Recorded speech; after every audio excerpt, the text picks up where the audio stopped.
हमारी जो क्लास है हम उसमें सिंटैक्स का चैप्टर कंप्लीट कर चुके हैं और हम वोकैब की तरफ चल रहे हैं। हमारी जो वोकैबुलरी आती है एग्जाम में वो कौन सी आती है? एक एंटोनियम, सिनोनियम्स, होमोफोन और वन वर्ड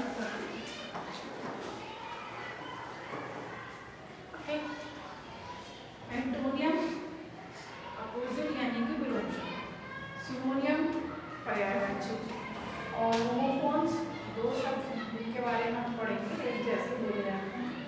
वन वर्ड एक लंबी लाइन के लिए एक शब्द। इन्हीं चार से हमारे क्या है एग्जाम में चार सवाल भी कवर हो जाते हैं, कभी कभी ज़्यादा ही होते हैं। ज़्यादा कैसे होंगे? हम देखते हैं कि हमारे अनसीन पैसेज आते हैं और अनसीन पैसेज में क्या दिया होता है कि आप इस वर्ड का इस पैसेज में से एंटोनिम दो या सिनोनिम दो दिया होता है। ठीक है, इन चारों में से आज हम इसके बारे में पढ़ेंगे।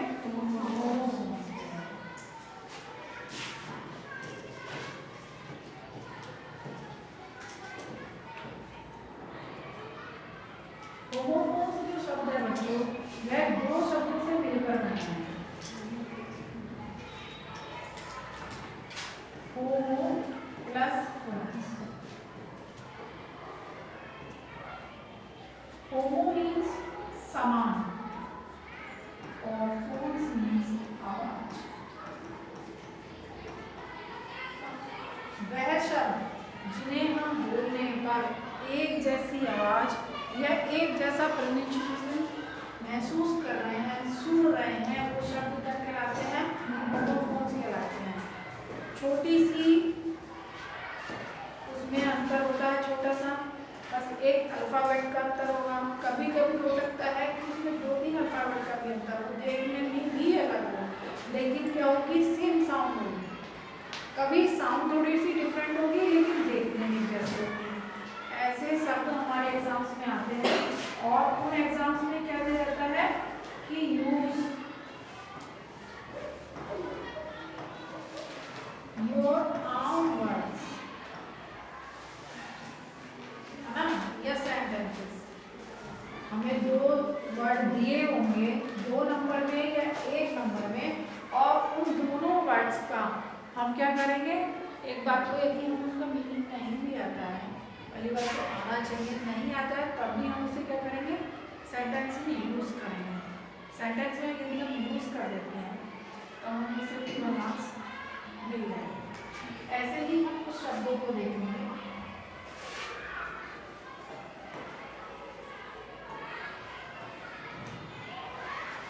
सबसे पहला शब्द जो मेरा है एक्सेप्ट और एक्सेप्ट। ठीक है, दोनों शब्द एक जैसे हैं बोलने में, सिर्फ अंतर क्या है? एक अल्फाबेट का अंतर है। नीचे वाले में एक्सपी है। यदि ऊपर वाला एक्सेप्ट है तब इसका मीनिंग होता है स्वीकार करना।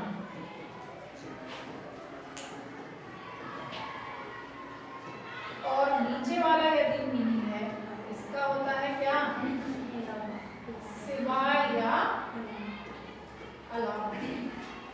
जो हमने अभी कौन से प्रीपोजिशन में सीखा था कल, किसका मीनिंग होता है? बिसाइड्स का भी यही मीनिंग होता है। आप जब हम बात करते हैं, यदि हम मान लो नॉर्मल सेंटेंस में हम यूज कर रहे हैं, ऐसा नहीं कि हमें कई सेंटेंस लिखना है, उस समय पे जो हमारे माइंड में है हम यहाँ कह रहे हैं कि एक्सेप्ट यानी कि स्वीकार करना। आई एक्सेप्ट माई फॉल्ट, मैंने अपनी गलती स्वीकार की।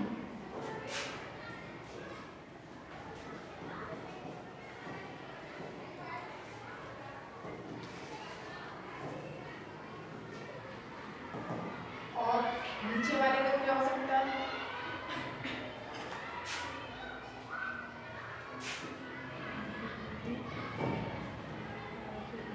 Accept a book, I have a pen. कौन से जिस समय मेरे मन में आया मैंने वो लिख दिया, है ना। इससे सिंपल सेंटेंस हो सकता है, बताओ। अगर हम बुक्स की बात करेंगे तो फिर आप लोगों के मन में आएगा कि हमें उसे याद करना पड़ेगा उस सेंटेंस को, कि मैडम ने वो बनवाया था तो हम इसका वही बनाएंगे। ऐसा नहीं है, हमें क्या है, हमें बस ये मीनिंग क्लियर होना चाहिए और हमारा सेंटेंस सही सीक्वेंस में होना चाहिए, तो हमारे मार्क्स को कोई नहीं कर सकता। आई एक्सेप्ट माई फॉल्ट, मैंने अपनी गलती स्वीकार की। और except a book I have a pen, मेरे पास किताब के अलावा एक पेन भी है।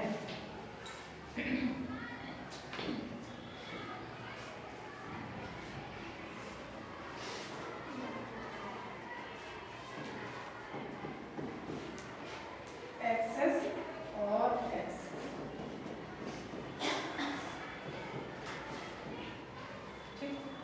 एक ए से एक्सेस है और एक ई से एक्सेस है।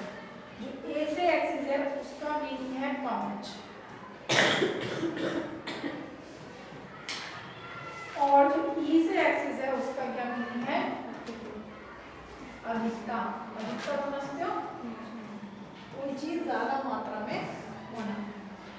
अब ये जो एक्सेस है हम इसे क्या कर सकते हैं, अपने मन में कोई भी, जैसे हिंदी में हमारे सेंटेंस आ रहा है और हम ट्रांसलेशन सीख चुके हैं, है ना। जैसे मेरी उस दोस्त तक या उस नेता तक पहुंच नहीं है, ये सेंटेंस हमारे मन में आया। अब हम इसे क्या करें, कन्वर्ट कर दें हम किसमें, इंग्लिश में।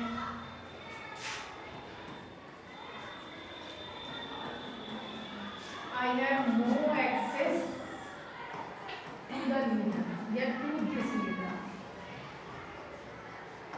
ठीक है। उसी को हमने क्या किया, उसी सेंटेंस को इंग्लिश में कर दिया, I have no access to this leader, मेरे उस नेता तक कोई पहुंच नहीं।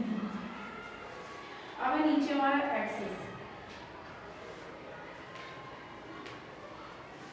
एक कहावत भी कही जाती है, Access is everything.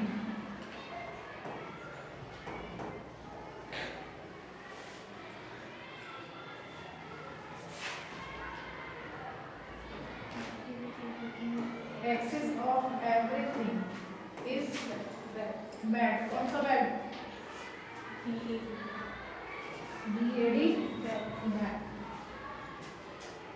किसी भी चीज की अधिकता, किसी भी चीज का ज्यादा होना क्या होता है, बुरा है।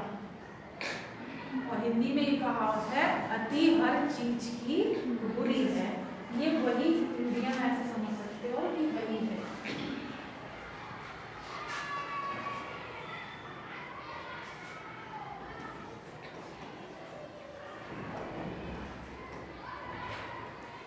एडिशन और एडिशन,